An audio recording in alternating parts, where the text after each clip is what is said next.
Welcome back. Bhadra ಅಚ್ಚುಕಟ್ಟು ಹಾಗೂ ಮಧ್ಯ ಕರ್ನಾಟಕ ಭಾಗದ ರೈತರಿಗೆ ಇದು ಗುಡ್ ನ್ಯೂಸ್. ಯಾಕಂದ್ರೆ ಇಂದಿನಿಂದ ಭದ್ರಾ ಜಲಾಶಯದಿಂದ ಎಡದಂಡೆ ನಾಲೆಗೆ ಬಲದಂಡೆ ನೀರು ಹರಿಯಲಿದೆ. ಈ ಕುರಿತ ಒಂದು ವರದಿ ನಿಮ್ಮ ಮುಂದೆ.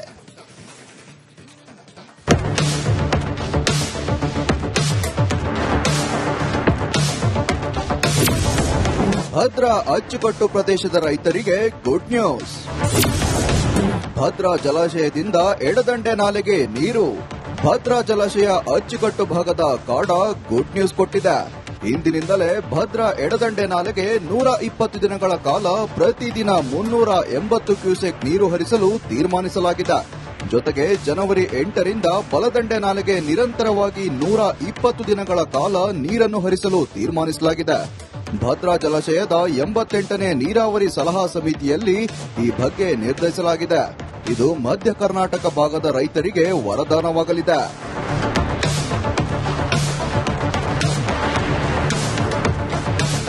2025-26ನೇ ಸಾಲಿನ ಬೇಸಿಗೆ ಬೆಳೆಗೆ ನೀರು ಹರಿಸುವ ಕುರಿತು ಸಭೆಯಲ್ಲಿ ಚರ್ಚಿಸಲಾಯಿತು.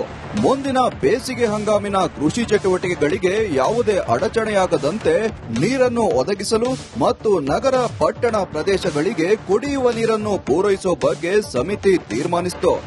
ಐಸಿಸಿ ಮೀಟಿಂಗ್ ಎಲ್ಲ ಆದ್ಮೇಲೆ ರೈತರ ಮುಖಂಡರು ಮತ್ತೆ ಎಲ್ಲರದು ಅಭಿಪ್ರಾಯ ಮತ್ತೆ ನಮ್ಮ ಡಿಪಾರ್ಟ್ಮೆಂಟ್ ಮತ್ತೆ ಎಲ್ಲದೂ ಕೂಡ ಡಿಪಾರ್ಟ್ಮೆಂಟ್ ಇದು ಚರ್ಚೆ ಮಾಡಿದ್ಮೇಲೆ ಇವತ್ತಿಂದ ಇಮಿಡಿಯೇಟ್ ಆಗಿ ಲೆಫ್ಟ್ ಬ್ಯಾಂಕಿಗೆ ಮತ್ತೆ ರೈಟ್ ಬ್ಯಾಂಕಿಗೆ 8ನೇ ತಾರೀಕು ಬೆಳಗ್ಗೆಯಿಂದ ಬಿಡಬೇಕು ಅಂತ ಹೇಳಿ ತೀರ್ಮಾನ ಆಯಿತು. 120 ದಿವಸ ನಾನ್ ಸ್ಟಾಪ್ ಅಲ್ಲಿ ಬಿಡ್ತಾರೆ. ಅದು ಮ್ಯಾನೇಜ್ ಆಗುತ್ತೆ, ಏನು ತೊಂದರೆ ಏನಾಗಲ್ಲ. ಅವ್ರ ಏನ್ ಸಜೆಷನ್ಸ್ ಇತ್ತು ಅವರ ಅನುಗುಣವಾಗಿ, ಯಾಕೆಂದ್ರೆ ನಮ್ಮ ಉದ್ದೇಶ ಏನು ಟೇಲ್ ಎಂಡಿಗೆ ನೀರು ಹೋಗ್ಬೇಕಾಗ್ತದ್ದು ಬಹಳ ಮುಖ್ಯ. ಅವರೆಲ್ಲ ಪಾಪ ಅದಕ್ಕೆ ಇಂಪಾರ್ಟೆನ್ಸ್ ಕೂಡ ಕೊಟ್ಟರು. ಇನ್ನು ಭದ್ರಾ ಅಚ್ಚುಕಟ್ಟು ವ್ಯಾಪ್ತಿಯ ನಾಲೆ ಕೆರೆಗಳಲ್ಲಿ ತುಂಬಿರುವ ಹೂಳನ್ನ ನರೇಗಾ ಯೋಜನೆಯಡಿ ತೆಗೆಯಬೇಕಿದೆ. ಇದರಿಂದಾಗಿ ನಿರೀಕ್ಷೆಯಂತೆ ಸಕಾಲದಲ್ಲಿ ಜಲಾಶಯದಿಂದ ಹರಿಸುವ ನೀರು ಕೊನೆಯ ಭಾಗದ ರೈತರಿಗೆ ನಿಗದಿತ ಗುರಿ ತಲುಪುತ್ತಿಲ್ಲ. ವಿಳಂಬವಾದಲ್ಲಿ ಲಕ್ಷಾಂತರ ಅಡಿಕೆ ಗಿಡಗಳು ನಾಶವಾಗುವ ಸಂಭವವಿದೆ. ಇದನ್ನ ಗಮನದಲ್ಲಿಟ್ಟುಕೊಂಡು ನೀರಿನ ಹರಿವನ್ನ ನಿಯಂತ್ರಿಸಿ ನೀರನ್ನ ಒದಗಿಸಲು ಸಹ ತೀರ್ಮಾನಿಸಲಾಗಿದೆ.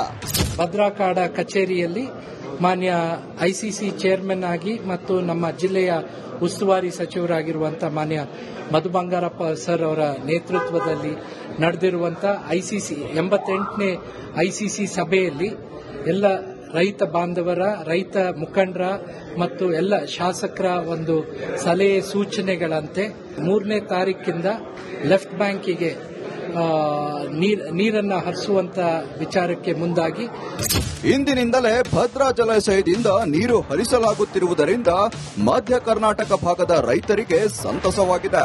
ಆದರೆ ಹಲವು ದಶಕಗಳ ಹಿಂದೆ ನಿರ್ಮಿಸಲಾಗಿದ್ದ ಹಾಗೂ ಪ್ರಸ್ತುತ ಶಿಥಿಲಾವಸ್ಥೆಯಲ್ಲಿರುವ ನಾಲೆ ದಂಡೆಗಳ ದುರಸ್ತಿ ಮಾಡಬೇಕಿದೆ. ಈ ನಿಟ್ಟಿನಲ್ಲಿ ಸರ್ಕಾರ ಗಮನ ಹರಿಸಿ ಕೊನೆ ಭಾಗದ ರೈತರಿಗೂ ನೀರು ತಲುಪಿಸಬೇಕಿದೆ. Bhima Naik S, Republic Kannada, Shivamogga. Welcome back. Bhadra ಅಚ್ಚುಕಟ್ಟು ಹಾಗೂ ಮಧ್ಯ ಕರ್ನಾಟಕ ಭಾಗದ ರೈತರಿಗೆ ಇದು ಗುಡ್ ನ್ಯೂಸ್. ಯಾಕಂದ್ರೆ ಇಂದಿನಿಂದ ಭದ್ರಾ ಜಲಾಶಯದಿಂದ ಎಡದಂಡೆ ನಾಲೆಗೆ ಬಲದಂಡೆ ನೀರು ಹರಿಯಲಿದೆ. ಈ ಕುರಿತ ಒಂದು ವರದಿ ನಿಮ್ಮ ಮುಂದೆ.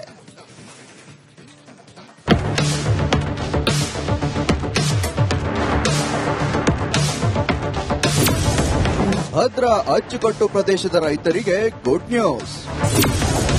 ಭದ್ರಾ ಜಲಾಶಯದಿಂದ ಎಡದಂಡೆ ನಾಲೆಗೆ ನೀರು. ಭದ್ರಾ ಜಲಾಶಯ ಅಚ್ಚುಕಟ್ಟು ಭಾಗದ ಕಾಡ ಗುಡ್ ನ್ಯೂಸ್ ಕೊಟ್ಟಿದೆ. ಇಂದಿನಿಂದಲೇ ಭದ್ರಾ ಎಡದಂಡೆ ನಾಲೆಗೆ 120 ದಿನಗಳ ಕಾಲ ಪ್ರತಿದಿನ 380 ಕ್ಯೂಸೆಕ್ ನೀರು ಹರಿಸಲು ತೀರ್ಮಾನಿಸಲಾಗಿದೆ. ಜೊತೆಗೆ ಜನವರಿ 8ರಿಂದ ಬಲದಂಡೆ ನಾಲೆಗೆ ನಿರಂತರವಾಗಿ 120 ದಿನಗಳ ಕಾಲ ನೀರನ್ನು ಹರಿಸಲು ತೀರ್ಮಾನಿಸಲಾಗಿದೆ.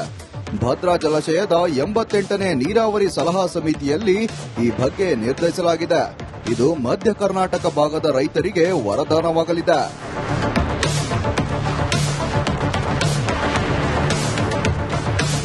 2025-26ನೇ ಸಾಲಿನ ಬೇಸಿಗೆ ಬೆಳೆಗೆ ನೀರು ಹರಿಸುವ ಕುರಿತು ಸಭೆಯಲ್ಲಿ ಚರ್ಚಿಸಲಾಯಿತು. ಮುಂದಿನ ಬೇಸಿಗೆ ಹಂಗಾಮಿನ ಕೃಷಿ ಚಟುವಟಿಕೆಗಳಿಗೆ ಯಾವುದೇ ಅಡಚಣೆಯಾಗದಂತೆ ನೀರನ್ನು ಒದಗಿಸಲು ಮತ್ತು ನಗರ ಪಟ್ಟಣ ಪ್ರದೇಶಗಳಿಗೆ ಕುಡಿಯುವ ನೀರನ್ನು ಪೂರೈಸುವ ಬಗ್ಗೆ ಸಮಿತಿ ತೀರ್ಮಾನಿಸಿತು. ಐಸಿಸಿ ಮೀಟಿಂಗ್ ಎಲ್ಲ ಆದ್ಮೇಲೆ ರೈತರ ಮುಖಂಡರು ಮತ್ತೆ ಎಲ್ಲರದು ಅಭಿಪ್ರಾಯ ಮತ್ತೆ ನಮ್ಮ ಡಿಪಾರ್ಟ್ಮೆಂಟು ಮತ್ತೆ ಎಲ್ಲದೂ ಕೂಡ ಡಿಪಾರ್ಟ್ಮೆಂಟ್ ಇದು ಚರ್ಚೆ ಮಾಡಿದ್ಮೇಲೆ ಇವತ್ತಿಂದ ಇಮಿಡಿಯೇಟ್ ಆಗಿ ಲೆಫ್ಟ್ ಬ್ಯಾಂಕಿಗೆ ಮತ್ತೆ ರೈಟ್ ಬ್ಯಾಂಕಿಗೆ 8ನೇ ತಾರೀಕು ಬೆಳಗ್ಗೆಯಿಂದ ಬಿಡಬೇಕು ಅಂತ ಹೇಳಿ ತೀರ್ಮಾನ ಆಯಿತು. 120 ದಿವಸ ನಾನ್ ಸ್ಟಾಪ್ ಅಲ್ಲಿ ಬಿಡ್ತಾರೆ. ಅದು ಮ್ಯಾನೇಜ್ ಆಗುತ್ತೆ, ಏನು ತೊಂದರೆ ಏನಾಗಲ್ಲ. ಅವ್ರ ಏನ್ ಸಜೆಷನ್ಸ್ ಇತ್ತು ಅವರ ಅನುಗುಣವಾಗಿ, ಯಾಕೆಂದ್ರೆ ನಮ್ಮ ಉದ್ದೇಶ ಏನು ಟೇಲ್ ಎಂಡಿಗೆ ನೀರು ಹೋಗ್ಬೇಕಾಗ್ತದ್ದು ಬಹಳ ಮುಖ್ಯ. ಅವರೆಲ್ಲ ಪಾಪ ಅದಕ್ಕೆ ಇಂಪಾರ್ಟೆನ್ಸ್ ಕೂಡ ಕೊಟ್ಟರು. ಇನ್ನು ಭದ್ರಾ ಅಚ್ಚುಕಟ್ಟು ವ್ಯಾಪ್ತಿಯ ನಾಲೆ ಕೆರೆಗಳಲ್ಲಿ ತುಂಬಿರುವ ಹೂಳನ್ನ ನರೇಗಾ ಯೋಜನೆಯಡಿ ತೆಗೆಯಬೇಕಿದೆ. ಇದರಿಂದಾಗಿ ನಿರೀಕ್ಷೆಯಂತೆ ಸಕಾಲದಲ್ಲಿ ಜಲಾಶಯದಿಂದ ಹರಿಸುವ ನೀರು ಕೊನೆಯ ಭಾಗದ ರೈತರಿಗೆ ನಿಗದಿತ ಗುರಿ ತಲುಪುತ್ತಿಲ್ಲ. ವಿಳಂಬವಾದಲ್ಲಿ ಲಕ್ಷಾಂತರ ಅಡಿಕೆ ಗಿಡಗಳು ನಾಶವಾಗುವ ಸಂಭವವಿದೆ. ಇದನ್ನ ಗಮನದಲ್ಲಿಟ್ಟುಕೊಂಡು ನೀರಿನ ಹರಿವನ್ನ ನಿಯಂತ್ರಿಸಿ ನೀರನ್ನ ಒದಗಿಸಲು ಸಹ ತೀರ್ಮಾನಿಸಲಾಗಿದೆ. ಭದ್ರಾ ಕಾಡ ಕಚೇರಿಯಲ್ಲಿ ಮಾನ್ಯ ಐಸಿಸಿ ಚೇರ್ಮನ್ ಆಗಿ ಮತ್ತು ನಮ್ಮ ಜಿಲ್ಲೆಯ ಉಸ್ತುವಾರಿ ಸಚಿವರಾಗಿರುವಂತಹ ಮಾನ್ಯ ಮಧು ಬಂಗಾರಪ್ಪ ಸರ್ ಅವರ ನೇತೃತ್ವದಲ್ಲಿ ನಡೆದಿರುವಂತಹ ಐಸಿಸಿ 88ನೇ ಐಸಿಸಿ ಸಭೆಯಲ್ಲಿ ಎಲ್ಲ ರೈತ ಬಾಂಧವರ, ರೈತ ಮುಖಂಡರ ಮತ್ತು ಎಲ್ಲ ಶಾಸಕರ ಒಂದು ಸಲಹೆ ಸೂಚನೆಗಳಂತೆ 3ನೇ ತಾರೀಕಿಂದ ಲೆಫ್ಟ್ ಬ್ಯಾಂಕಿಗೆ ನೀರನ್ನ ಹರಿಸುವಂತ ವಿಚಾರಕ್ಕೆ ಮುಂದಾಗಿ ಇಂದಿನಿಂದಲೇ ಭದ್ರಾ ಜಲಾಶಯದಿಂದ ನೀರು ಹರಿಸಲಾಗುತ್ತಿರುವುದರಿಂದ ಮಧ್ಯ ಕರ್ನಾಟಕ ಭಾಗದ ರೈತರಿಗೆ ಸಂತಸವಾಗಿದೆ. ಆದರೆ ಹಲವು ದಶಕಗಳ ಹಿಂದೆ ನಿರ್ಮಿಸಲಾಗಿದ್ದ ಹಾಗೂ ಪ್ರಸ್ತುತ ಶಿಥಿಲಾವಸ್ಥೆಯಲ್ಲಿರುವ ನಾಲೆ ದಂಡೆಗಳ ದುರಸ್ತಿ ಮಾಡಬೇಕಿದೆ. ಈ ನಿಟ್ಟಿನಲ್ಲಿ ಸರ್ಕಾರ ಗಮನ ಹರಿಸಿ ಕೊನೆ ಭಾಗದ ರೈತರಿಗೂ ನೀರು ತಲುಪಿಸಬೇಕಿದೆ. Bhima Naik S, Republic Kannada, Shivamogga. Welcome back. Bhadra ಅಚ್ಚುಕಟ್ಟು ಹಾಗೂ ಮಧ್ಯ ಕರ್ನಾಟಕ ಭಾಗದ ರೈತರಿಗೆ ಇದು ಗುಡ್ ನ್ಯೂಸ್. ಯಾಕಂದ್ರೆ ಇಂದಿನಿಂದ ಭದ್ರಾ ಜಲಾಶಯದಿಂದ ಎಡದಂಡೆ ನಾಲೆಗೆ ಬಲದಂಡೆ ನೀರು ಹರಿಯಲಿದೆ. ಈ ಕುರಿತ ಒಂದು ವರದಿ ನಿಮ್ಮ ಮುಂದೆ.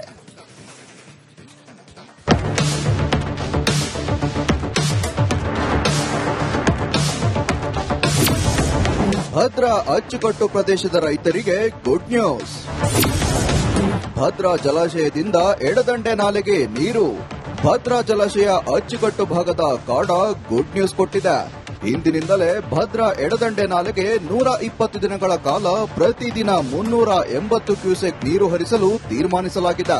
ಜೊತೆಗೆ ಜನವರಿ 8ರಿಂದ ಬಲದಂಡೆ ನಾಲೆಗೆ ನಿರಂತರವಾಗಿ 120 ದಿನಗಳ ಕಾಲ ನೀರನ್ನು ಹರಿಸಲು ತೀರ್ಮಾನಿಸಲಾಗಿದೆ. ಭದ್ರಾ ಜಲಾಶಯದ 88ನೇ ನೀರಾವರಿ ಸಲಹಾ ಸಮಿತಿಯಲ್ಲಿ ಈ ಬಗ್ಗೆ ನಿರ್ಧರಿಸಲಾಗಿದೆ. ಇದು ಮಧ್ಯ ಕರ್ನಾಟಕ ಭಾಗದ ರೈತರಿಗೆ ವರದಾನವಾಗಲಿದೆ.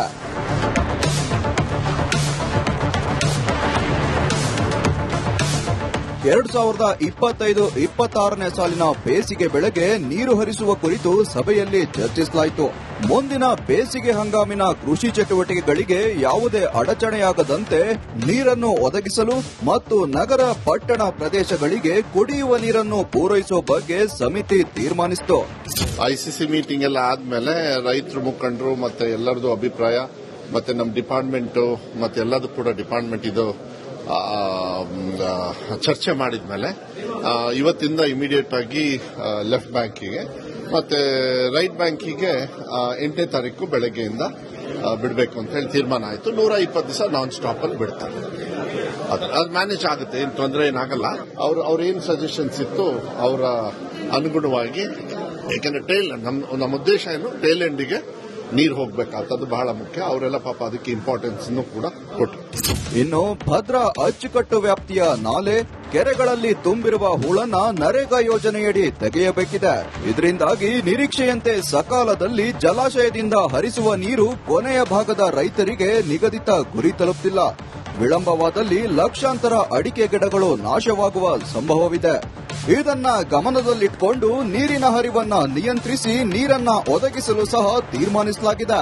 ಭದ್ರಾ ಕಾಡ ಕಚೇರಿಯಲ್ಲಿ ಮಾನ್ಯ ಐಸಿಸಿ ಚೇರ್ಮನ್ ಆಗಿ ಮತ್ತು ನಮ್ಮ ಜಿಲ್ಲೆಯ ಉಸ್ತುವಾರಿ ಸಚಿವರಾಗಿರುವಂತಹ ಮಾನ್ಯ ಮಧು ಬಂಗಾರಪ್ಪ ಸರ್ ಅವರ ನೇತೃತ್ವದಲ್ಲಿ ನಡೆದಿರುವಂತಹ ಐಸಿಸಿ 88ನೇ ಐಸಿಸಿ ಸಭೆಯಲ್ಲಿ ಎಲ್ಲ ರೈತ ಬಾಂಧವರ, ರೈತ ಮುಖಂಡರ ಮತ್ತು ಎಲ್ಲ ಶಾಸಕರ ಒಂದು ಸಲಹೆ ಸೂಚನೆಗಳಂತೆ 3ನೇ ತಾರೀಕಿಂದ ಲೆಫ್ಟ್ ಬ್ಯಾಂಕಿಗೆ ನೀರನ್ನ ಹರಿಸುವಂತ ವಿಚಾರಕ್ಕೆ ಮುಂದಾಗಿ ಇಂದಿನಿಂದಲೇ ಭದ್ರಾ ಜಲಾಶಯದಿಂದ ನೀರು ಹರಿಸಲಾಗುತ್ತಿರುವುದರಿಂದ ಮಧ್ಯ ಕರ್ನಾಟಕ ಭಾಗದ ರೈತರಿಗೆ ಸಂತಸವಾಗಿದೆ.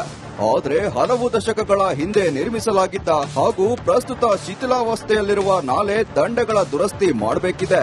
ಈ ನಿಟ್ಟಿನಲ್ಲಿ ಸರ್ಕಾರ ಗಮನ ಹರಿಸಿ ಕೊನೆ ಭಾಗದ ರೈತರಿಗೂ ನೀರು ತಲುಪಿಸಬೇಕಿದೆ.